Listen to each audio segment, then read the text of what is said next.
Primera a los Corintios capítulo 6. ¿O no sabéis que los injustos no heredarán el reino de Dios? No os dejéis engañar, ni los inmorales, ni los idólatras, ni los adúlteros, ni los afeminados, ni los homosexuales, ni los ladrones, ni los avaros, ni los borrachos, ni los difamadores, ni los estafadores heredarán el reino de Dios. Y esto erais algunos de vosotros. ¿Cuántos dicen amén? Esto éramos, gracias al Señor por su justicia, que ya no somos esto. Ya no somos esto, aunque todavía las manchas de estas cosas nos persiguen.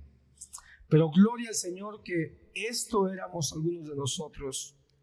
Pero fuisteis lavados por la sangre de Jesús, pero fuisteis santificados por los méritos de Cristo. Amén. Pero fuisteis justificados por la justicia que se pagó en el sacrificio del Señor. Amén. Todo esto en el nombre del Señor Jesucristo y en el Espíritu de nuestro Dios. Todas las cosas me son lícitas, pero no todas son de provecho.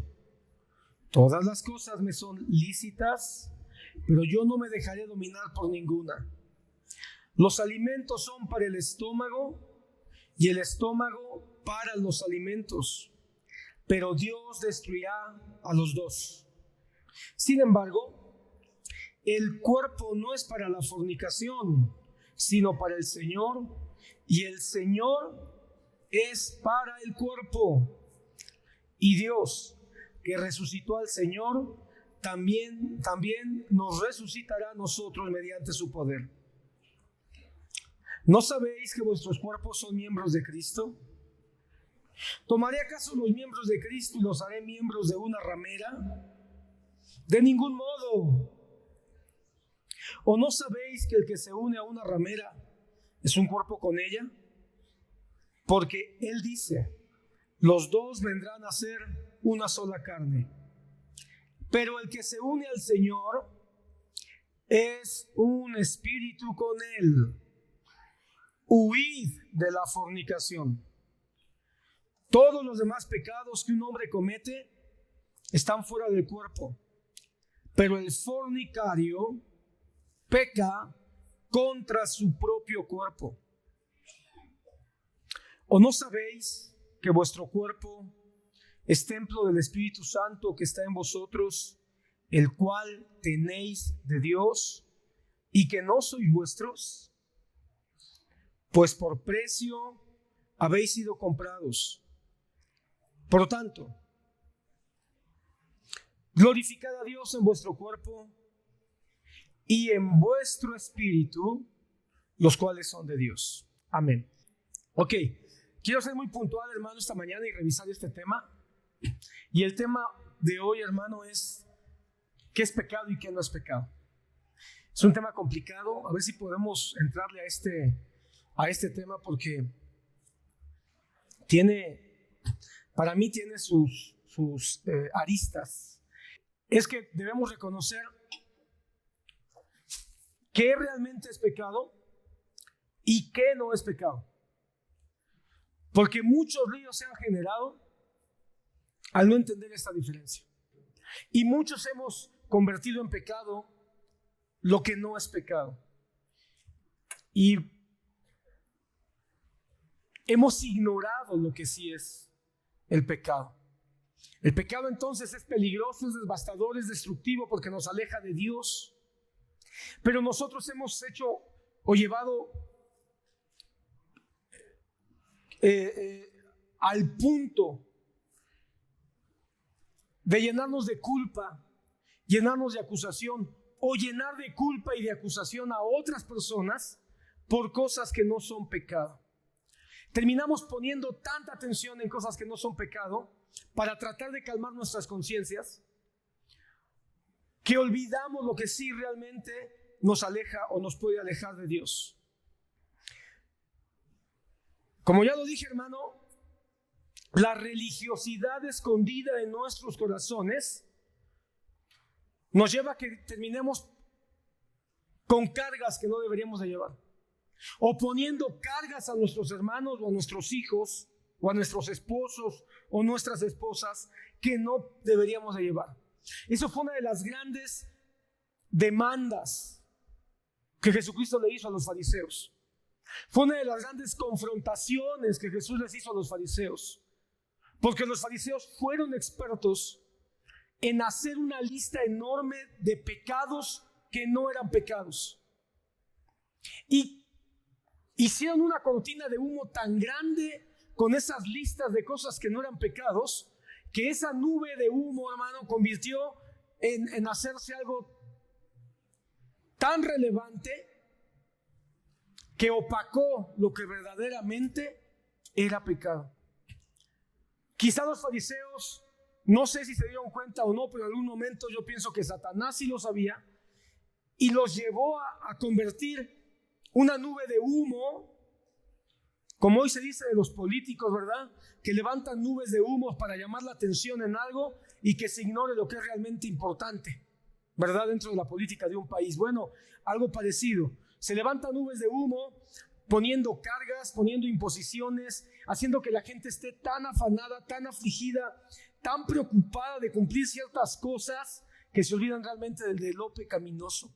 Jesucristo, hermano, vino con una voz tronante contra esas actitudes. Al propio Jesús le quisieron aventar esas bombas de humo. ¿Te recuerdas? Fue altamente criticado por lo que él hacía en Sabbat. Altamente criticado. Porque el Sabbat, hermano, después de ser un mandamiento que debería de vivirse con un disfrute y un entendimiento profundo, se convirtió en una carga. En los tiempos de Jesús, en el mundo de las sectas, específicamente la secta fariseica, hermano, el Sabbat era una angustia. Ya no era un día de gozo, ya no era un día de plenitud, ya no era un día de disfrute. Era una carga cada vez que llegaba el Sabbat, porque tenían que cuidar, hermano, escucha, cientos de lineamientos que los fariseos habían desarrollado de cosas que no se podían hacer en Sabbat. Era una lista tan abrumadora que la gente no lograba aprenderse todo lo que no podían hacer. Así que todo el sábado se la pasaban pensando, ¿habré fallado? Si lo habré hecho, creo que me faltó un punto, de tal manera que el sábado era una angustia. Ha de ser terrible venir al culto, hermano, y estar pensando en qué no debo hacer, en qué, cómo debo comportarme, en qué debo cuidar, o venir nada más cuidando qué hacen o qué no hacen, o qué sí hacen las demás personas que vienen al culto. El culto debería ser un día donde debemos de venir con gozo, con gratitud, con alegría, dispuestos a disfrutar, y no con el pensamiento de, ¿me van a ver? ¿Qué van a decir de mí? ¿Será que estoy bien vestido? ¿Será que estoy mal vestido? Voy a poner mi cara del hermano más santo posible para que no descubran que cometí alguna falla. Hermano, el domingo no debe ser un día donde tengamos que venir angustiados de qué van a decir o pensar las demás personas. Hermanos, los fariseos hicieron que el Sabbat fuera un día muy angustiante. Por eso cuando Jesús viene y empieza a ser confrontado por los fariseos, Jesucristo, que entendía verdaderamente lo que era pecado de lo que no es, los confrontó con su misma conducta. Uno de esos ejemplos, hermano, dos que se me vienen a la mente, los discípulos comienzan a cosechar espigas para comer, granos de trigo para comer. Y los fariseos los miran y le dicen a Jesús, ¿por qué permites que tus discípulos coman o cosechen trigo en Sabbat cuando no se debe de cosechar? ¿Y cuál es la respuesta de Jesús? ¿Qué no has leído que David, cuando huía de Saúl, tomó los panes de la preposición y los comió y los dio a los que iban con él, aun cuando era pan que solo los sacerdotes podían comer?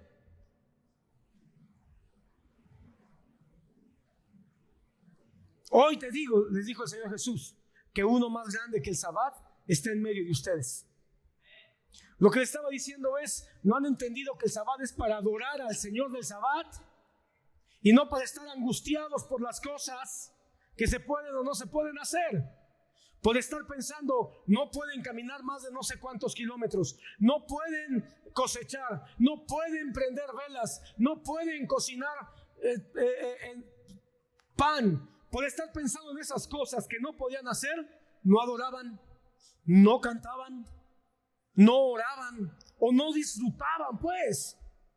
Y el Señor Jesucristo viene y le dice, entiendan, el Sabbat es para disfrutar al Señor del Sabbat. El culto es para disfrutar al Señor del culto. No para venir a pensar si estás bien vestido o si el que está junto a ti está bien vestido. No es para pensar si se cantaron cantos que tuvieron unción o cantos que fueron aburridos.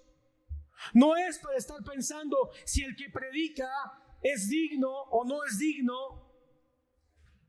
No es para estar juzgando a la hermana que trae velo o a la que no trae velo. Y en vez de estar haciendo todo eso, no estás disfrutando al Señor del culto. Muchos no disfrutan del culto porque venimos con mente religiosa, pensando en que soy digno o no soy digno, o juzgando al que es digno o al que no es digno. Pero vayamos al punto, hermano. ¿Cómo identificar lo que es pecado de lo que no es pecado? Algunos dicen que si está en la Biblia descrito, eso es pecado. Pero si no está en la Biblia, entonces no es pecado y podemos hacer todo, ¿verdad? Esto ojalá fuera así de sencillo. Ojalá sí fuera sencillo. A ver, en la Biblia no dice, la Biblia no habla de la masturbación, por ejemplo. No hay un solo texto que mencione masturbación. O la Biblia no menciona pornografía. No aparece aunque la misma raíz para pornografía es la misma raíz que para fornicación. Sin embargo, tal cual no aparece. Entonces alguien podrá decir, como la palabra pornografía o la palabra masturbación no aparece de manera literal, entonces podemos hacer esto. Ojalá fuera tan sencillo, pero la realidad es que no es así de sencillo. El pecado tiene que ver directamente con Dios, con su carácter y con su palabra. Pero todo lo que implica el carácter de Dios no está definido en términos exactos. Es decir, el carácter de Dios está visto de manera general, pero no de manera exhaustiva en la palabra de Dios. ¿Qué estoy diciendo? Que podemos entender el carácter de Dios con la Biblia. No necesitamos nada más para comprender el carácter de Dios a plenitud cuando nosotros leemos la Biblia. Sin embargo, la palabra no es exhaustiva en cada detalle para que nosotros podamos entender todo lo que implica su carácter. Entonces, no nos podemos limitar a esa definición de si está en la Biblia lo puedo hacer o no lo puedo hacer, y si no está, entonces sí lo puedo hacer. No es así nada más de sencillo. Tenemos que elevar nuestro entendimiento a un nivel de que esto tiene que ver con una relación espiritual. No es nada más de buscar en la Biblia, esto sí dice, si lo hago, esto no lo dice, entonces también, como no lo dice, entonces puedo hacer todo lo contrario. No es así. Hermano, tenemos que entender algo. Este mundo como tal, pensando en este mundo como todo lo que implica el mundo, no es pecado todo lo que el mundo tiene. Pero sí tengo que decirte que todo lo que el mundo tiene nos puede llevar a pecar. Lo vuelvo a repetir, no todo lo que está en el mundo es pecado, pero sí todo lo que está en el mundo nos puede llevar a pecar. Mira lo que dijo Jesucristo en Mateo 23, versículo 24 y 25. Jesucristo les dijo a los fariseos, un pasaje que tiene unas implicaciones muy profundas. Mateo 23, versículo 24 y 25 dice así: guías ciegos, que coláis el mosquito y os tragáis el camello. Ay de vosotros, escribas y fariseos hipócritas, porque limpiáis el exterior del vaso y del plato, pero por dentro están llenos de robo y de desenfreno. Hermano, es muy sencillo, aunque tiene una implicación muy profunda. Lo que el Señor Jesús está diciendo en términos muy sencillos es: dejen de estar cuidando cómo están las cosas afuera y échese un clavado a ver cómo estamos por dentro. Dejemos de estar mirando tanto lo que se mira afuera y realmente seamos sensibles en ver cómo estamos por dentro. Y la única manera de indagar cómo estamos por dentro es a través de la palabra de Dios. Es a través de la vida espiritual. En otra parte el Señor Jesucristo dijo que también lo juzgaron. Él dijo: no es lo que entra, no es lo que entra lo que ensucia. Es decir, no son las cosas externas lo que ensucia, sino lo que está dentro del corazón. Porque de dentro del corazón salen los homicidios, de dentro del corazón salen los adulterios. Entonces, dejemos de estar etiquetando por pecados aquellas cosas que son superficiales y vayamos a lo profundo. Y lo profundo es indagar en el corazón del hombre. Y aquí nos encontramos con otro problema, hermano. Que el único que puede indagar en el corazón del hombre es Dios mismo. Cuando nosotros tratamos de indagar en el corazón del hombre, nos podemos equivocar. Dios conoce nuestro corazón y nosotros un poco.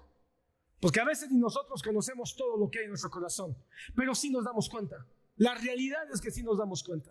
Quizá no conocemos todo lo profundo y maligno, no conocemos ni nos imaginamos todo lo malévolo y perverso que es nuestro propio corazón, pero sí tenemos una noción de por dónde nosotros, lo voy a decir así, nos damos cuenta de qué pie cojeamos. No nos hagamos.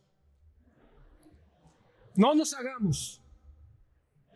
Y solo Dios conoce qué tan podrido tenemos ese pie en el cual cojeamos. Pero nos perdemos como los fariseos en los mosquitos, en vez de profundizar en los camellos que hay dentro de nuestro corazón. Hermanos, los fariseos se consideraban los guardianes de la pureza. Para ellos eran los impolutos, hermano. Su forma de vestir, su forma de hablar, sus modales, todo afuera. Entonces se creían con el derecho de juzgar la pureza de todos los demás. Y por eso, hermanos, se dieron el derecho de inventar pecados donde no los había, de imponer pecados donde no había pecados, de hacerle creer a la gente que estaban pecando donde en realidad no había pecado, y la gente solamente empezó a vivir con una angustia tremenda. Lograron, hermano, hacer que la gente comenzara a vivir en la superficie, preocupándose por la espuma, en vez de darse cuenta, hermano, de los calamares que había debajo de ellos, los cuales sí podían tragarlos vivos. Y la religión es lo que hace que nos preocupemos por las cosas que están arriba, y a veces nada más estamos cuidando las superficialidades en vez de realmente permitir que el Espíritu Santo profundice en lo profundo, malévolo y perverso de nuestra alma y de nuestro espíritu. Los fariseos entonces, hermanos, se convirtieron en cazadores de pecados. ¿Has visto ese programa? Ese programa a mí me gusta mucho, hermano. Cazadores de tesoros, que viajan por todo Estados Unidos buscando antigüedades. Pues bueno, así eran los fariseos, hermano. Cazadores de pecado, viajando por todo el mundo, buscando quién fallaba, cómo juzgarlo, cómo criticarlo, cómo avergonzarlo. Quiero decirte que hoy hay fariseos en la internet. Hoy, hermano, hay fariseos en las redes que son cazadores de pecados. Y hay gente que solamente se la está pasando tratando de detectar quién es en el mundo de la farándula cristiana, porque también, hermano, yo digo que también culpa tienen los que viven en la farándula cristiana, ¿verdad? Y empiezan a hablar el cantante fulano, el pastor sutano, el predicador perengano, dijo, hizo tal cosa. Y ahí estamos nosotros, hermano, como morbosos. No vemos a Pati Chapoy, pero ¿qué tal vemos al influencer de las redes que se la pasa hablando mal y descubriendo los pecados de nuestros hermanos que a veces ni conocemos?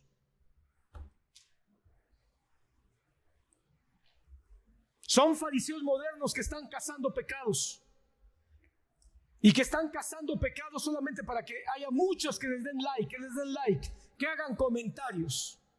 Sí, cierto, el hermano fulano de tal, el cantante de los 90s, no sé cuál. Y ahí estamos, hermanos, nosotros disfrutando cómo se desnudan los errores, y muchas veces ni siquiera son pecados. Muchas veces son esto, mosquitos, superficialidades.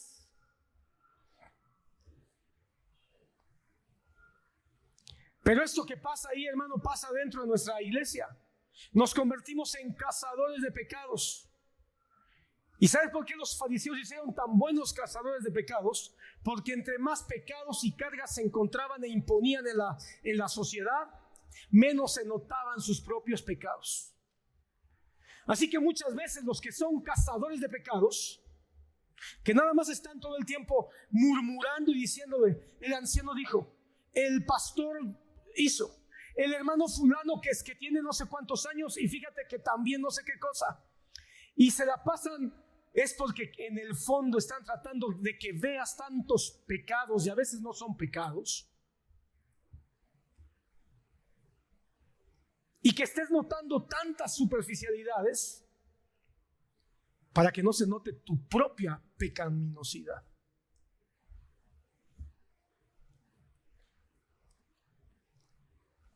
Los fariseos entonces le llamaron pecado a un sinfín de minucias insignificantes que solo llenaban de culpa y vergüenza a las personas. Porque al final el pecado causa culpa y vergüenza. Recuerda, vimos hace semanas, el pecado causa miedo, causa culpa y causa vergüenza. Pero Satanás es experto en inventar cosas que no son pecaminosas en sí mismas, pero las eleva a tal punto que nos llenan de culpa y de vergüenza. Debemos de sentir culpa y vergüenza por el pecado y buscar al Señor que nos perdone. Pero no debemos de vivir con culpa y con vergüenza por cosas que no son pecado. Los fariseos consideraban pecado un montón de cosas, pero algunas, hermano, que la Biblia nos deja ver. Por ejemplo, lavarse las manos. Para ellos era un problema no lavarse las manos. Para ellos ver a alguien que no se lavaba las manos, hermano, eso era algo terrible. Al propio Señor le dijeron, ¿cómo es que ustedes comen y no se lavan las manos? Y es ahí donde el Señor Jesús les dijo lo que ya mencioné hace rato, no es lo que entra, sino lo que sale, ¿verdad? Peor aún, hermano, había algunos que habían llevado el lavamiento de manos a tal extremo que tenían que lavarse las manos 7 veces y tenían que lavárselas hasta los codos. Ahora sí que lavado tipo COVID 7 veces, hermano. Y si no había nadie viéndolos, decían, ¡ey, ey, ey, ey, ey! Porque les gustaba ser vistos, que ellos se hacían las cosas bien. 7 veces. Ya cuando terminaban de lavarse las manos, ya iban en el postre todos los demás, ¿verdad? Hermanos, no podían caminar cierto número de pasos en el Sabbat. Algunos calculan que lo que no se podía caminar en Sabbat, mejor dicho, lo que se podía caminar era hasta un aproximado de no más de 5 kilómetros. Una distancia, si tú lo piensas, un poquito considerable. ¿Cómo nace eso? Nace en el hecho también de que ellos tenían que hacer negocios. Entonces dijeron, bueno, ¿cómo hacemos negocios en Sabbat? Que nadie camine más de 5 kilómetros. Entonces impusieron una ley para que ellos pudieran beneficiarse de ello. Pero al final terminaron poniendo cargas. Y la gente no podía caminar más de esa distancia. Y si lo hacían, los cazadores de pecados estaban ahí para decirle, ve y pide perdón a Dios porque acabas de cometer un grave pecado, porque caminaste 5 kilómetros con 10 centímetros. Hermano, el propio Señor Jesucristo, hay un pasaje donde dice que lo recriminaron cuando sana al hombre de la mano seca. Le dije, hey, ustedes, cuando se cae un burro, una bestia, en un barranco, en Sabbat, ¿no lo sacan? Claro que lo sacan, porque de eso depende su tragadera. Perdóneme usted, el Señor Jesús era más educado que yo. Pero si se cae un ciervo, ahí lo dejan, porque es más importante el burro que les ayuda a sembrar la tierra que el ciervo. El ciervo es más fácil de reemplazar que un burro. Entonces ellos tienen una mentalidad de poner leyes para dañar a unos, pero para beneficiarse a ellos. Así es el alma, hermano, así es la conciencia. Para los fariseos no dar el diezmo, hermano, era un pecado. Hermano, el diezmo no es un pecado. O dar el diezmo o no darlo, quiero decir, no es pecado. Entonces alguien dirá, entonces no lo voy a hacer. Pues si tú lo dabas pensando que era pecado, está peor, hermano, la cosa. Porque lo dabas con miedo, lo dabas con culpa. No lo dabas con gozo y con alegría, como dice la palabra en Corintios, que uno tiene que darle a Dios. Si uno va a diezmar, no tiene que dar porque tiene miedo de que sea pecado, y si peco, entonces Dios me va a castigar. Uno debe de diezmar y ofrendar, dice Corintios, porque ha recibido de la mano de Dios. Y lo hacemos con gozo y con alegría. Pero ellos habían entonces elevado esto de tal manera que hacían sentir a la gente con tanta culpa y con tanta vergüenza, que les contabilizaban hasta lo más pequeño, como las pequeñas hojas de la menta. Y Jesús tiene que venir a decir, ¿y qué no se deberían de haber preocupado más en exhortar a las personas en vez de estar dando su diezmo con tanta culpa y con tanta vergüenza? ¿No se debieron haber preocupado de enseñarles que debían de cuidar que en su corazón no habitara el pecado de la venganza? El pecado de la falta de compasión. Porque la compasión y la misericordia es lo que deberían haber enseñado a practicar, sin dejar de hacer lo otro.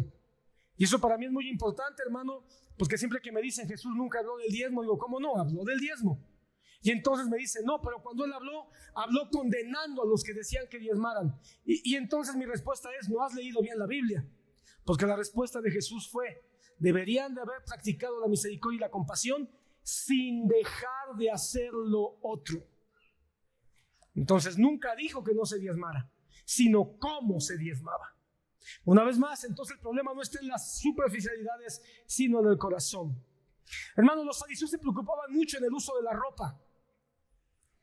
Por ejemplo, hermano, para los fariseos era un pecado que una mujer no usara velo. Una mujer tenía que usar velo todo el tiempo. Y para un fariseo era un escándalo que una mujer no usara velo. Vale la pena preguntarnos qué piensas tú acerca del velo. Una mujer usa velo porque es pecado no usar velo. Si una mujer no usa velo en el culto, ¿está pecando? Si una mujer no usa velo cuando ora en la iglesia, como dice la palabra, ¿está pecando? Bueno, pues ahí la cosa está dividida, ¿verdad? Porque hay quienes dicen que no es pecado y hay quienes dicen que sí es pecado. Te voy a decir lo que yo veo en la palabra. No usar velo no es pecado. Tiene una razón, es igual que el diezmo, hermano. El velo no es un asunto de usar velo con culpa. El velo es un asunto del corazón. Así como el diezmo tiene que ver con el gozo y la gratitud de lo que ya recibí, el velo tiene que ver con el entendimiento de que la autoridad máxima es Dios. Es un asunto del corazón. Pero cuando una mujer no usa velo, y no usa velo con un corazón diciendo, a mí me vale, yo no voy a hacer lo que digan, a mí no me van a imponer sus cosas, el no usar velo también se convierte en un problema. Si el corazón, miren, si usted, mujer, usa velo con un corazón de miedo y de vergüenza, usted es una religiosa. Usar velo no lo hace mejor. Pero si usted no usa velo y lo hace con un corazón rebelde y de oposición, usted tampoco está bien no usando velo. Entonces no voy a usar velo otra vez. Entonces no voy a diezmar otra vez. Entonces no voy a cantar, porque cantar tampoco salva a nadie. Entonces no voy a cantar.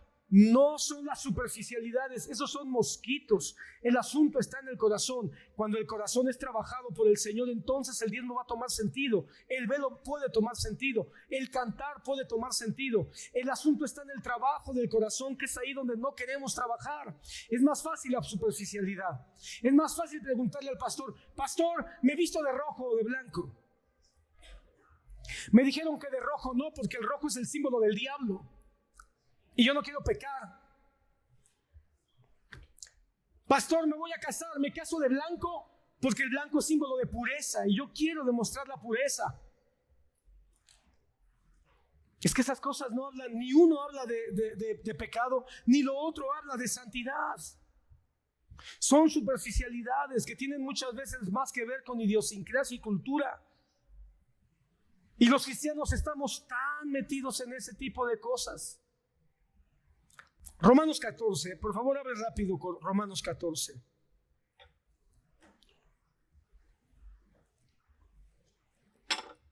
Romanos 14, 5 dice: uno juzga que un día es superior a otro. Otro juzga iguales todos los días. Cada cual esté plenamente convencido según su propio sentir. El que guarda cierto día, para el Señor lo guarda. Y el que come, para el Señor come, pues da gracias a Dios. Y el que no come, para el Señor se abstiene y da gracias a Dios. Entonces, hermano, y este pasaje es un pasaje que valdría la pena que lo leyeras completo, pero Pablo está hablando de aquellas cosas que precisamente no están definidas en la palabra de Dios, pero que causan controversia porque no sabemos qué hacer o qué no hacer. Y entonces Pablo dice: a ver, vamos a ver, si son cosas que no tienen que ver con el ser interior, con el hombre interior, si son cosas que no tienen que ver con la relación directa con Dios, en una relación directa que promueva al crecimiento, en la fe o en la madurez espiritual, no deberíamos de elevarlas a cuestiones que puedan afectar eso. En otras palabras, si tú comes o no comes no te hace más o menos espiritual. Pero hay quien sí piensa eso. Si tú vistes o no vistes no te hace más ni menos espiritual. Pero hay quien piensa así.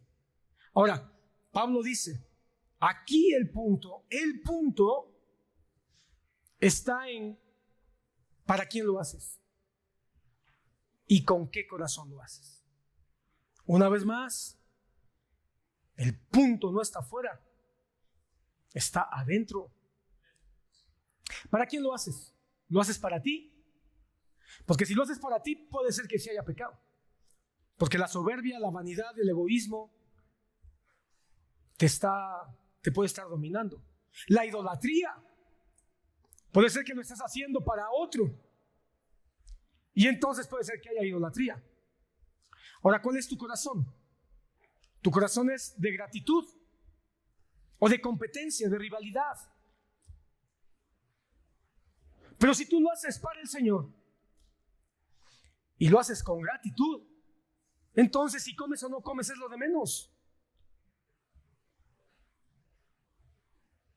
¿Alguna vez has estado en una reunión donde están comiendo todos y de repente, quizá 3 o 4 minutos que han empezado, que se sirvió la comida, alguien dice: pero ¿cómo es posible que todos hayan comenzado a comer y nadie dio gracias? Y todos, culpa, vergüenza. Y más de uno dirá: he pecado. Y quizá, hermano, sea tan fuerte la reprensión que hasta llegando a su casa diga: Señor, pequé, se me olvidó orar. ¿Cómo se me olvidó orar? Soy un miserable.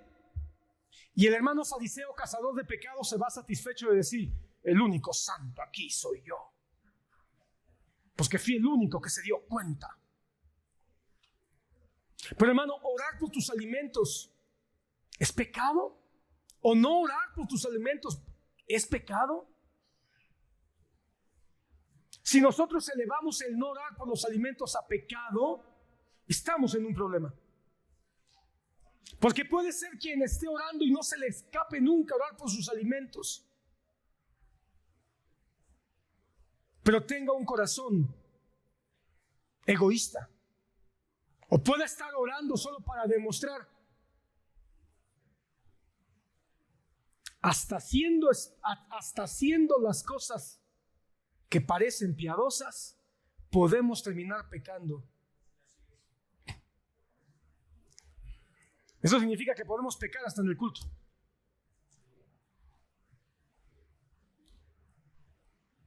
Yo he pecado escuchando a un predicador y diciendo, dijo alguien en vez de haya, ya pequé. Porque en vez de centrarme en el contenido de la palabra de Dios, estoy cazando pecados para ver cuándo se equivoca. Uy, esa doctrina se ve que no ha estudiado teología sistemática. Y entonces mi orgullo y mi vanidad de que estudio en un seminario aflora. Nadie se dio cuenta. Pero ya no seguí el mensaje. Y es más, hasta digo, nada que aprenderle a nada. Y entonces me cierro. Y bíblicamente, hermano, hasta las burras pueden decir algo. No se ponga serio usted conmigo, hermano. No peque. Entonces, hermano, uno peca acá adentro todo el tiempo. Recuerda, el pecado te aleja de Dios. Y si en este momento se está dando una palabra que tú no sabes en qué momento el Espíritu Santo pueda realmente inspirar al vaso que está hablando, los que estuvieron en la clase de profecía entiendan lo que estoy hablando, porque la profecía se puede manifestar en algún momento cuando el Espíritu Santo quiera, usando a quien Él quiera, hablando de parte de Dios conforme a su bendita palabra escrita. Entonces, hermano, me cierro, porque lo que está dentro de mí es lo que puede estar estorbando. Entonces, hermano, lo que está diciendo Pablo es, pongamos atención, no es lo de afuera, sino para quién y con qué corazón. Con eso en mente, el pecado no tiene que ver con exterioridades como qué comemos, qué vestimos, con las cosas que son cotidianas en la vida, ni siquiera con nuestras percepciones que pueden ser muy personales de lo bueno o lo malo, porque podemos tener percepciones muy particulares de lo bueno y de lo malo. Cosas, hermano, que desde tu percepción, tu educación, tu cultura, tu formación, son malas o buenas, pero en otra cultura, en otra formación, en otro estrato o en otro país, puede que no sean tan malas. Entonces hay cosas y asuntos que son buenos o malos desde la perspectiva muy particular. Eso es lo que Pablo está diciendo.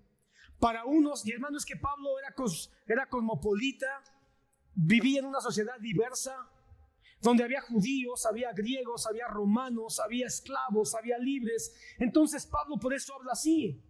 Y Pablo dice, entendamos que hay cosas que debemos de ser más entendidos, porque Pablo decía, bueno, quizá para un judío hay que ayunar, y para él el ayuno es muy importante, porque culturalmente y conforme a su formación el ayuno es muy importante. Pero para un romano estar comiendo todo el tiempo, y entonces un judío puede decir, estos hermanos de Roma todo el tiempo comiendo. Y para los romanos cristianos dentro de una iglesia diciendo, y esos hermanos, ¿por qué no comen tan rico que está este filete de cerdo, verdad? Y entonces Pablo por eso tiene que decir, entiendan, hermano, la mayoría de las cosas y prácticas del ser humano, la mayoría son neutrales. ¿Sabes dónde está el problema? En la tierra. El problema está en la tierra. Hermano, Yo no sé mucho de siembra, cuestiones de la tierra, pero una semilla de aguacate no se va a dar en cualquier tierra. Necesita la tierra correcta. Entonces, si alguien siembra aguacate, no sé, en Alaska, no se va a dar el aguacate. El problema no está en el aguacate. Imagínate que digas, es que este aguacate me venía una mala semilla, ha de ser semilla que no sirve. No, el problema es la tierra. Y a veces nosotros nada más estamos poniendo atención en las semillas, y hay que poner atención en la tierra.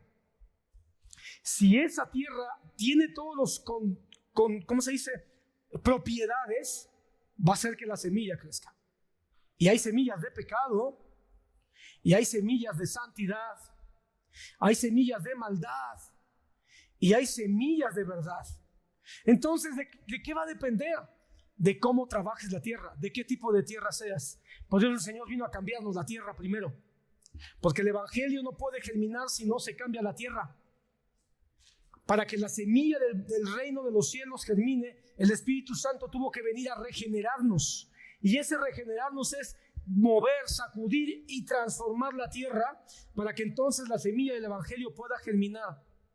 Pero una vez que estamos ya con la semilla del evangelio, tenemos que reconocer que todavía tenemos propiedades de la antigua tierra. Y por eso las semillas del pecado pueden o no germinar. Pero si nosotros solamente estamos juzgando la semilla todo el tiempo, en vez de mirar cómo está el corazón, vamos a vivir toda la vida juzgando, acusando la semilla o poniéndole atención a la semilla en vez de mirar cómo está el corazón o la tierra. Ok, entonces, la mayoría de las semillas del mundo son neutrales. Depende de cómo esté la tierra. En otras palabras, las consecuencias de todo lo que el mundo tiene van a depender de cómo nosotros permitamos que nuestra tierra, nuestro corazón, se encuentre. No sé si estoy diciendo algo. Mira lo que dijo Jesucristo en Mateo 5. Habéis oído, y eso es un ejemplo de los muchos que da el Señor ahí en el Sermón del Monte. Habéis oído que se dijo, no cometerás adulterio, pero yo os digo que todo el que mire a una mujer para codiciarla, ya cometió adulterio con ella en su corazón. Entonces, hermano, el problema no está solo afuera. El problema no está en lo que se ve que hacemos o que no hacemos. Porque alguien puede decir, yo no he adulterado. Y porque no se mira la evidencia de un adulterio, no significa que la semilla ya esté adentro. Porque las semillas, antes de que se conviertan en planta o en árbol, primero echan raíces. Entonces el Señor dice, no piensen que nada más lo que se mira. Porque hay cosas que se miran que no son pecado, y hay cosas que no se miran, pero pueden germinar pecado. Entonces, una vez más, hermano, el Señor dice, cuiden más lo que está adentro. El problema no está en mirar a una mujer. El problema, una vez más, está en cómo la miras. Caballeros, tú puedes decir, yo soy fiel a mi esposa, pero la gran pregunta que nos hace el Señor es, ¿y cómo miras a las que no son tu esposa? Porque los cazadores de pecado no pueden ver eso. Los cazadores de pecado ven la superficialidad. Los cazadores de pecado están esperando que adulteres, que te cachen en la movida, pues, para entonces hacerte pedazos. Pero el Señor Jesucristo te dice, no esperes a eso. Júzgate desde antes, para que no seas sorprendido en algo que cause más vergüenza y dolor. Entonces empieza a juzgarte desde que la semilla cae a la tierra. Pregúntate cómo está la tierra, cómo está tu corazón, para que puedas saber si es que puede hacerse una raíz o tienes que arrancarla antes de que germine. Entonces Jesucristo dice, el pecado debe de ser juzgado y descubierto, no por los fariseos religiosos cazadores de pecados, sino por cada uno de los que hemos sido llamados a su santidad. Siguiendo esta línea, hermano, quiero decir algunas cosas sobre lo que no es pecado, o sí es pecado. Y hay más, hermano, créeme que yo creo que si le hubiera dedicado más tiempo hubiera podido pensar en más ejemplos, pero son ejemplos muy comunes. Escuchar música, ¿es pecado o no es pecado? Escuchar música, ¿es pecado o no es pecado? Y alguien me dirá, pues depende, si es música cristiana no es pecado, si es música que no es cristiana entonces sí es pecado. No, dejémonos de géneros, no estoy preguntando por un género. Escuchar música, lo que significa la música. No, hermano, no es pecado. Escuchar música no es pecado. Si no, hermano, estaríamos viviendo todo el tiempo con una terrible culpa y amargura, porque en todos lados hay música. En todos lados donde tú te mueves hay música. En el supermercado, en la calle, en el vehículo, en el autobús, en donde vayas, hermano, hay música. Pero muchos han elevado a escuchar música. Muchos piensan que escuchar música cristiana te hace más santo. O que escuchar música que no es cristiana te hace menos santo. No, hermano, el problema no es la música es una semilla, es neutral. El problema está en la tierra. Si la música te mueve o te incita a rebelarte contra Dios, porque hay música que incita a rebelarse contra Dios, ahí es donde viene el pecado, no la música. Yo puedo escuchar a Pink Floyd, yo puedo escuchar al Tri, pero si después de escucharlo largo tiempo yo digo, sí, la vida es para disfrutarla, no necesito a Dios, no necesito a mis padres, pues que eso es lo que dice la letra o la música, entonces ahí está el problema. Yo puedo escuchar al poeta de México, no Juan Gabriel, al otro, José Alfredo Jiménez, y no estoy pecando por escuchar a José Alfredo. Pero si después de escucharlo por largo rato digo, sí, la vida no vale nada,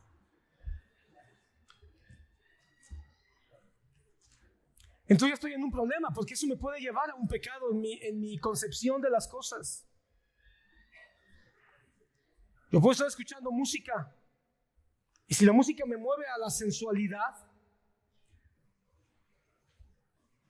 entonces puedo ser llevado a una situación de pecado. Entonces la música no me hace pecado, no es pecado. La música en sí misma, es lo que quiero decir, la música en sí misma no es pecado, pero sí puede llevarme a una actitud peligrosa de maldad y de pecado. Y para esto influye el ritmo, para esto influye la letra.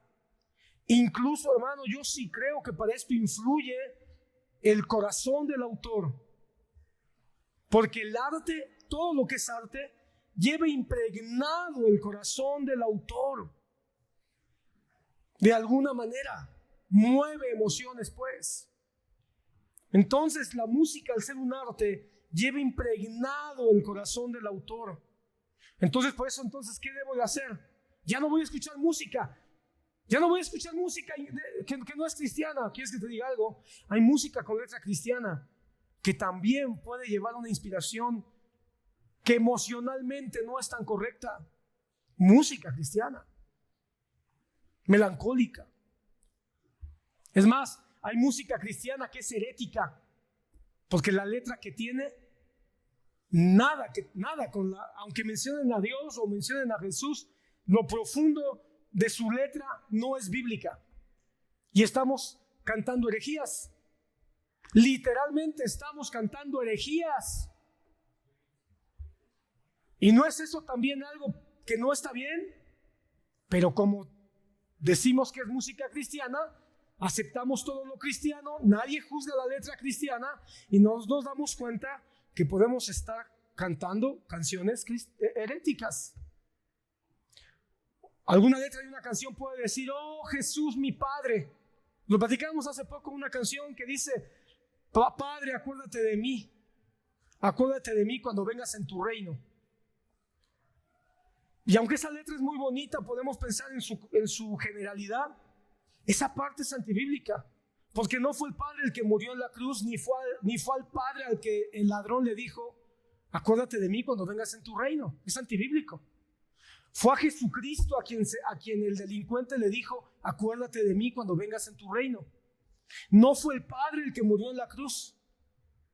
Y hay varias canciones que dicen, Jesús mi Padre. No, hermano, Jesús no es nuestro Padre. Jesús es el Verbo. El Verbo, el Hijo, el Padre y el Espíritu Santo. La Santa y bendita Trinidad, que son un solo Dios verdadero.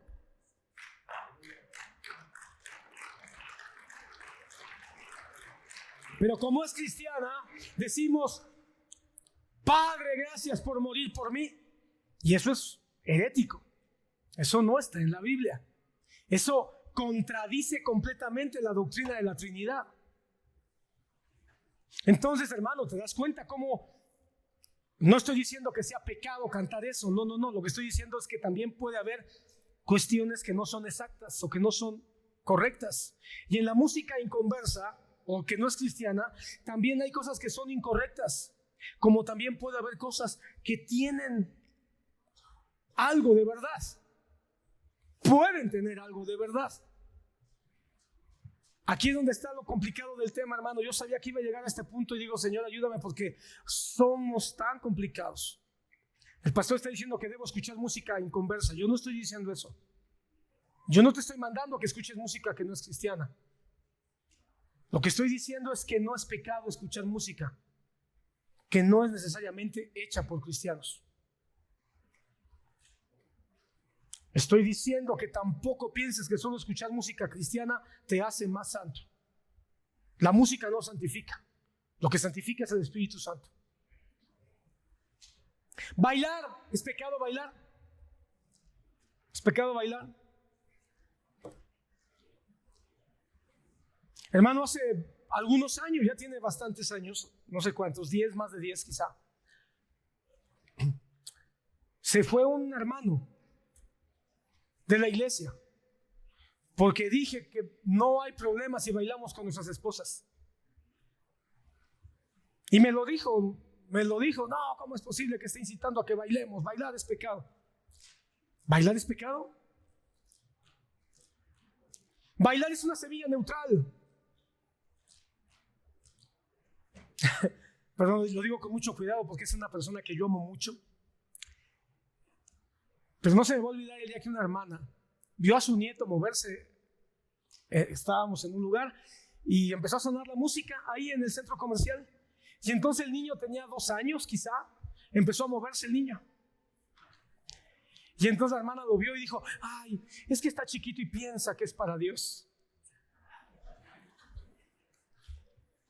¿Será que un niño se mueve cuando escucha música y dice, voy a pecar? ¿O piensa que un niño escucha música y se empieza a mover y dice, esta sí es cristiana? ¿O esta no es cristiana? Mejor me quedo quieto. Hermano, yo he visto, y a mí también me ha pasado. Yo he visto hermanos que estamos en algún lugar comiendo y empieza por allá a sonar una canción y estamos platicando y cuando menos se acuerda ya está así. Y cuando ve que uno le ve el pie, ay, perdón. ¿Qué pasó? Pero los cazadores de pecados, ahí están. Ese hermano es un carnal, hijo del diablo. Se pone a mover cuando hay música. Ahí te quiero ver cuando suene la que te gusta.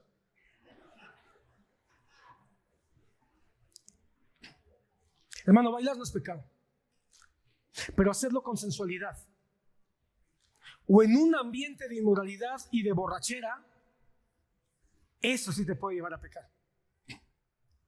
Porque hay bailes, hay música, hay estilos o hay ritmos que pueden provocar a la sensualidad.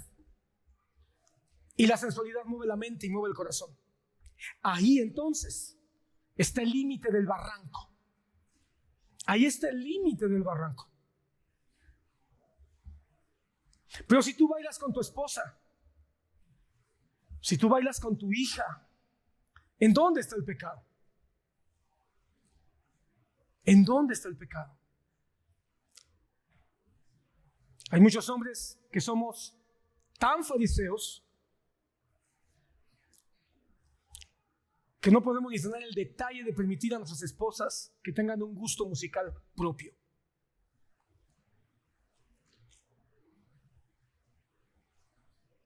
O a nuestros hijos que tengan un gusto musical propio y orientarlos.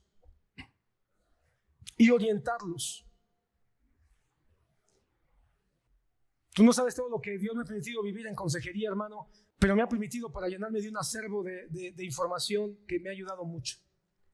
Y en una consejería, también ya tiene muchos años, con un papá, me decía que estaba muy preocupado porque a su hijo le estaba llamando la atención la música de negros, así literal, la música de negros, que estaba escuchando música de negros, blues, no sé qué otro, música. Y me dijo, ¿cómo hago para prohibírselo? Y seguramente no le gustó mi consejo, porque lo vi en su cara. Y le dije, mire hermano, ¿y por qué no la escucha con él? Siéntese a escucharla con él. Vea a qué suena después de un buen ratillo. Y pregúntese qué dice la letra. Investíguela. Y después siéntese con él, después de haberle dado el derecho a tener un gusto. Y siéntese después con él a juzgar, analizar y llegar a conclusiones de qué tan conveniente o qué no tan conveniente. Pero si tú no te sientas a escuchar la música con tus hijos, que ellos están escuchando, la van a escuchar escondidas. Y entonces ahí sí ese gusto se les puede convertir en una obsesión. Y después de la obsesión, eso puede llevarlos a situaciones de pensamiento que se pueden convertir en pecado.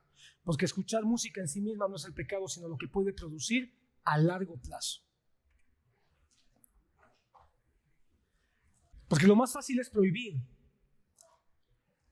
Lo más fácil es quitar. Pero ¿sabes que Jesucristo no vino así? ¿Sabes que Pablo no vino así? ¿Por qué Pablo responde preguntas tan difíciles a los corintios, pero no les prohíbe? Solo responde, confronta. Lo único que prohíbe es sentarse a pecar con el que está pecando. Eso sí lo prohíbe. No te sientes a comer con el que está pecando deliberadamente.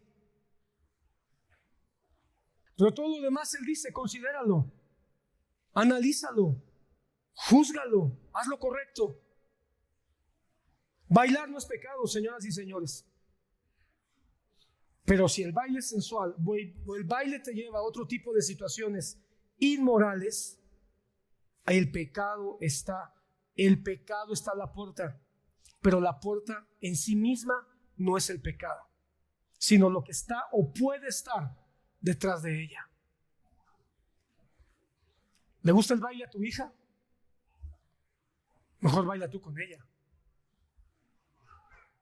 Y enséñale hasta dónde un baile puede ser sensual y hasta dónde un baile puede convertirse en un peligro para su integridad como mujer. Antes de que alguien más quiera bailar con tu hija, que ella sepa cuál es un baile que puede ser hasta el límite, pero después de ese límite está el barranco. Ir al cine o ver una película es pecado. Hermano, hace 30, 40 años esto era un tema de gran debate en las iglesias. Muchos enarbolaban el versículo Salmo capítulo 1, ¿verdad? Ni en silla de escarnecedores me he sentado, y la silla de escarnecedores es el cine. Hermano, hoy puede uno estar sentado en la iglesia y estar sentado en silla de escarnecedores. El problema no está en el cine es arte. Igual que el baile, igual que la música. Si tenemos que satanizar el arte, satanicemos toda la expresión de arte. Pero, oh sorpresa, el arte ha sido una de las herramientas más poderosas que ha usado la iglesia. ¿Sabes por qué creo yo que ha bajado tanto la influencia artística en las últimas décadas, en el último siglo de la iglesia cristiana? Porque llegó un momento en que en el siglo XX las iglesias evangélicas comenzaron a condenar todas las expresiones de arte. todas las expresiones de arte, y le dejaron el campo abierto al mundo y a Satanás para que el mundo se exprese artísticamente en todas las áreas. Y la iglesia dijo: no bailes, no cantes, no oigas música, no vayas al cine, no hagas dibujos, no pintes, no hagas poesía. Perdón, hermano, me encanta a mí la música y me encantan muchos cantos cristianos, coritos. Pero, hermano, llegó un momento en que la iglesia empezó a hacer cantos hermosos, bonitos, con un contenido bíblico, pero con muy poca arte. Lo digo con mucho tacto. Muy poca arte. Y los cristianos nos hicimos flojos. ¡Ay, los himnos! ¡Qué flojera los himnos! ¡Ah! Pero porque hubo un tiempo en que los himnos era lo que se cantaba y nadie se aburría. La música tiene algo que ver, sí. Ya me estoy metiendo en temas que me van a sacar. Pero, hermano, los himnos tenían un contenido artístico, poético muy amplio. Pero hasta eso se empezó a limitar. No, que nada más diga, Dios eres bueno. Nada más. Porque la gente se le olvidan los cantos. Que nada más diga: Dios eres bueno. Y esto es cierto, sí. Y esto está bonito, sí. Y puedes tener un tiempo precioso con Dios en canto diciendo: solo Dios es bueno. Los hemos tenido. Ha habido cantos de una frase, de dos frases, que nos han hecho sentir un momento maravilloso con Dios. ¿Sí o no? Pero ¿por qué no también atrevernos a pensar que hay cantos que pueden tener una estructura poética más amplia, más artística, que nos pueden hacer sentir también especiales en una comunión con Dios? Y el cine pasa lo mismo. ¿El problema es el cine? No, a menos que vayas a ver una película inmoral, una película altamente inmoral, altamente violenta, altamente sexual. Tenemos que tener la valentía de discernir y decir: no, ya después de una o dos escenas esto ya está para que no lo soportemos más, vámonos. También hay que ser valientes y no decir: pero es que ya pagué 80 pesos. No, con todo y las palomitas llenas nos vamos. Pero también hay que tener el entendimiento de que hay películas que simplemente son para pasar un rato de ocio, neutral. Ahora, yo bendigo a Dios por todos los que están haciendo películas artísticas cristianas. Que Dios bendiga a esa camada de hombres que han estado dándose cuenta que es un arte y que puede ser aprovechada para impactar las mentes con mensajes cristianos. Y yo apoyo abiertamente, hermano, a quienes están haciendo películas cristianas. Abiertamente. Podrán tener errores, podrán no ser 100% bíblicas. También eso es cierto. ¿Estás aquí, hermano? Pero es mejor estar haciendo algo para impactar que no hacer nada. La ropa es pecado, ya lo dijimos, a menos que la uses con excesiva vanidad e indecencia. Miren, hermanas preciosas, lo digo con mucho cuidado porque son temas delicados, pero ustedes como mujeres entienden muy bien cómo es su cuerpo, conocen muy bien su cuerpo. Y saben muy bien cómo enfatizar o no su cuerpo. El apóstol Pablo dice en Corintios capítulo 12, haciendo una alegoría con la iglesia y los dones del Espíritu, pero sirve para este tema. Él dice: y el cuerpo, todos son valiosos, todas las partes del cuerpo son valiosas e importantes, pero nosotros vestimos con más decoro las que consideramos menos decorosas. Entonces Pablo mismo, aunque está hablando de la iglesia, él dice: no nos hagamos. Nosotros cuando nos vestimos sabemos bien qué partes podemos cubrir o qué partes podemos no cubrir. Y eso sabemos para qué también. Sabemos para qué. Como mujeres saben muy bien para qué usan zapatos altos. Los zapatos altos no creo que hayan sido inventados nada más para causarles una tortura constante a las damas. tiene otra razón de ser. Y no estoy diciendo que no usen zapatos altos, lo que estoy diciendo es que ustedes saben muy bien la función que tienen los zapatos altos en la estructura o en el perfil de su cuerpo. Igual que los hombres, los jóvenes saben muy bien qué partes quieren, y con los hombres que me siento más en libertad de no ofender, lo puedo decir. Los jóvenes cuando están en la juventud, dos cosas quieren que se les noten: sus bíceps y el lavadero. Y por las formas que puedan tratan de que se les note. Si es que tienen lavadero, si tienen lavadora, pues lo tapan, ¿verdad? Pero ahí andan los muchachos.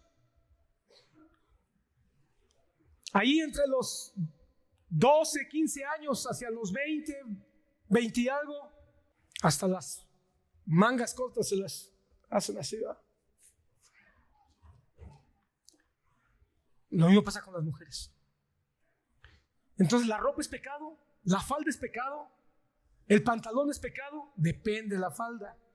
Porque si la falda o el pantalón, porque hay quien decir, no, es que las cristianas solo usamos falda. Pues hay faldas que también pueden llevar al pecado, ¿eh? No que la falda sea el pecado. La falda no es pecado. El pantalón no es pecado, sino el corazón. ¿Por qué usas esa falda? ¿Con qué corazón? ¿Con vanidad? ¿Con sensualidad? Esa playerita, ¿cuál es el fin? ¿Que te lo vea quién?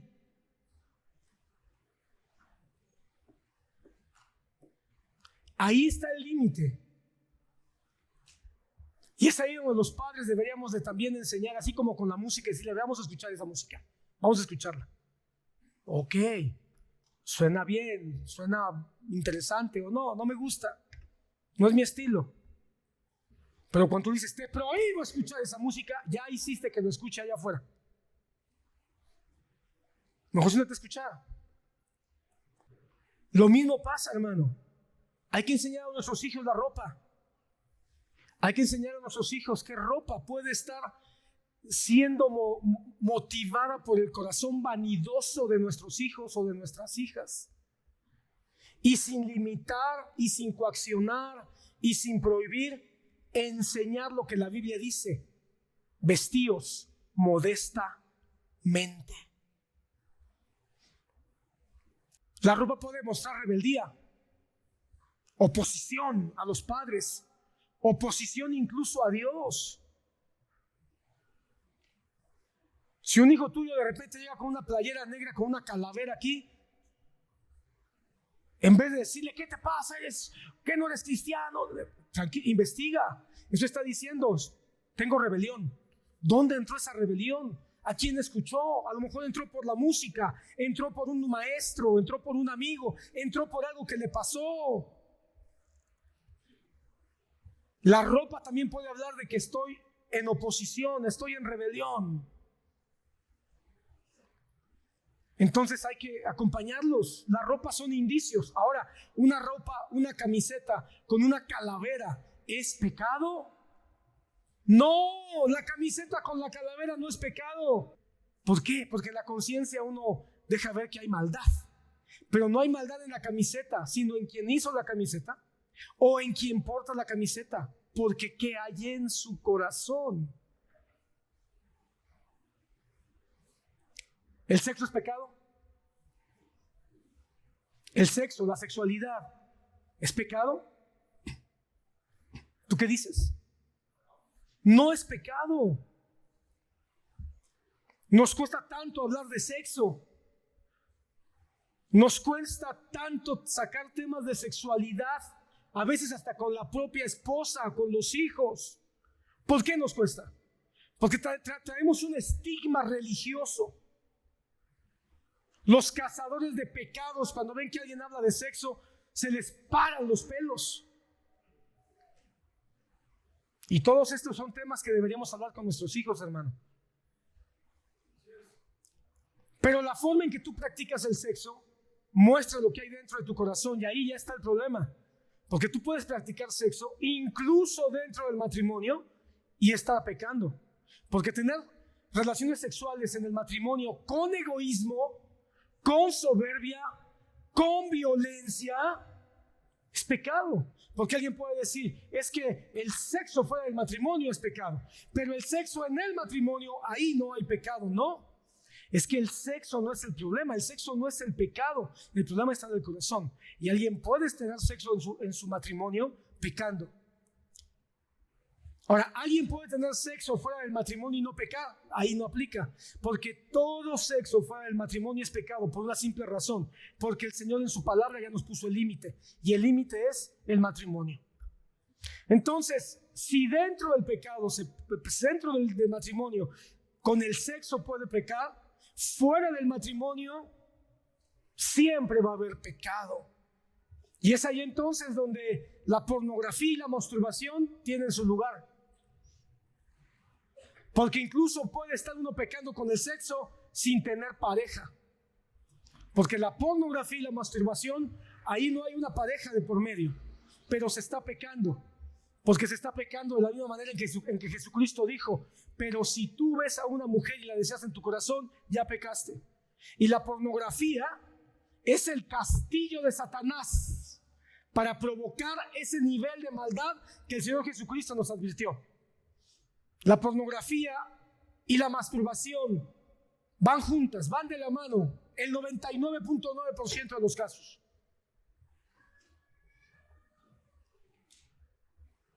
Y nadie habla hoy de la pornografía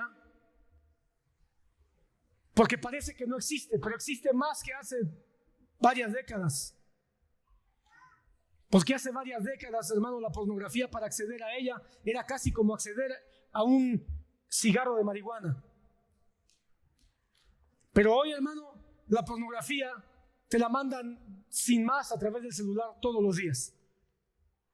Hay muchos jóvenes que hoy están recibiendo todos los días su porción diaria de la palabra de Dios, el versículo del día. Amarás al Señor tu Dios con todo tu corazón. Pero de la misma manera reciben, su porción diaria de pornografía. Cuando entran a TikTok, cuando entran a Instagram, cuando entran a cualquier lado. Ahí, desaparece su porción diaria. Y ¿sabes qué? Una imagen pornográfica tiene más impacto que un texto. Satanás lo sabe bien. Una imagen se queda más en la cabeza que un texto de letras. Y la imagen pornográfica es una fotografía ahí, que se queda metida en la cabezota de los que están accediendo a ella, más que leer un texto solo con tipografía. Y de eso tenemos que hablar con nuestros hijos. Pero el sexo no es pecado, hermano. Sin embargo, hermano, hoy estamos viviendo una época, hermano, donde aún dentro de las iglesias se está minorando situaciones como la pederastia, como el homosexualismo, como el lesbianismo, como el adulterio, aún dentro de la iglesia. Hermano, cada vez escuchamos más de jóvenes que ya viven juntos pero no están casados. Se normaliza el sexo pecaminoso, aunque el sexo en sí mismo no es malo. Tomar vino y cerveza es malo, es pecado, es pecado. ¿Es pecado tomar vino o cerveza? No, hermano, el vino y la cerveza no son pecado. El problema está en el corazón. El problema está en el corazón. Pero los cazadores de pecado van a estar esperando que te tomes. Es más, los cazadores de pecado hasta con la copa de la Santa Cena andan juzgándote. Uy, como que ese se la saboreó demasiado. Uy, esa hermanita ya empezó a toser. ¿Dónde está el problema del vino y la cerveza? En lo que la propia palabra dice: no mires el vino cuando rojea y termine tomando posesión de ti, haciéndote ver lo que no existe, dice Proverbios. El problema entonces está en el corazón. Cuando permitimos que estas cosas tomen control, se convierten en idolatría. Cuando alguien se emborracha, es un idólatra de sí mismo. Es un idólatra del propio producto que está dejando dominarse. ¿Fumar es pecado? No, hermano, no es pecado. El que alguien esté contaminando sus pulmones, hermano, hay quien dice, no, pero está dañando el templo del espíritu. ¿Y tú que tomas coca todos los días, no lo estás dañando?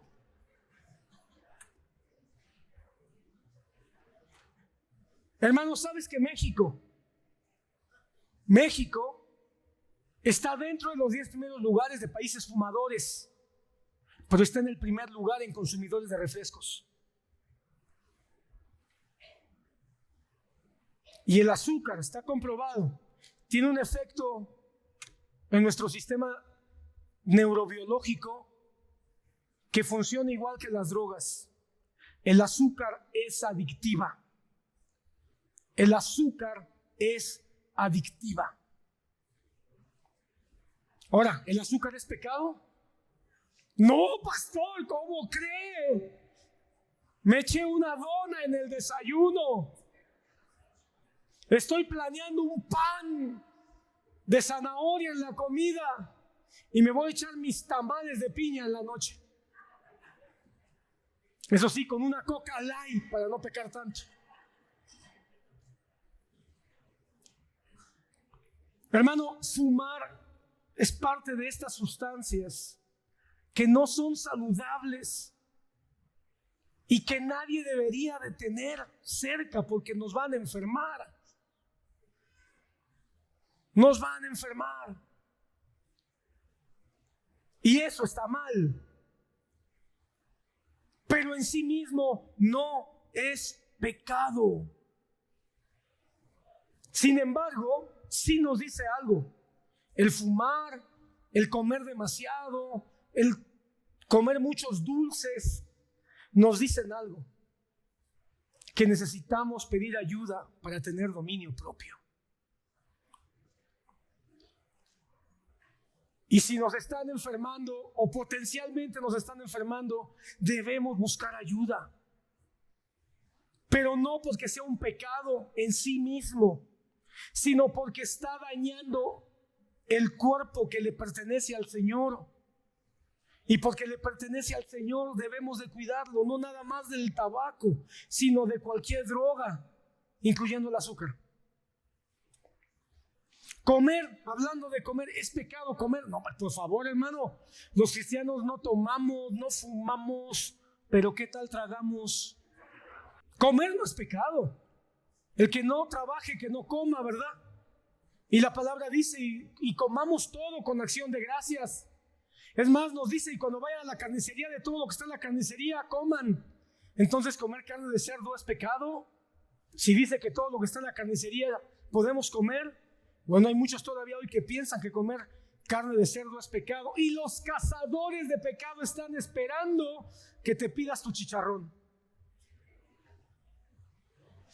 La carne de cerdo entra en el mismo rango, hermano, de estas sustancias que pueden hacernos daño, hermano. Igual que el azúcar.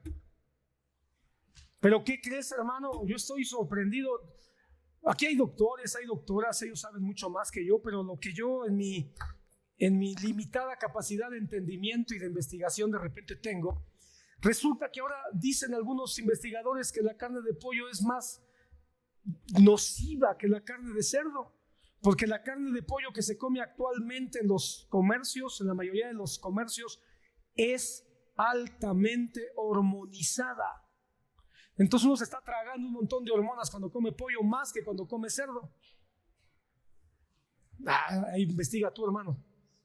Pero comer carne de cerdo ¿es pecado? No es pecado, hermano. Pablo es lo que, de hecho de eso está hablando Pablo en Romanos capítulo 14.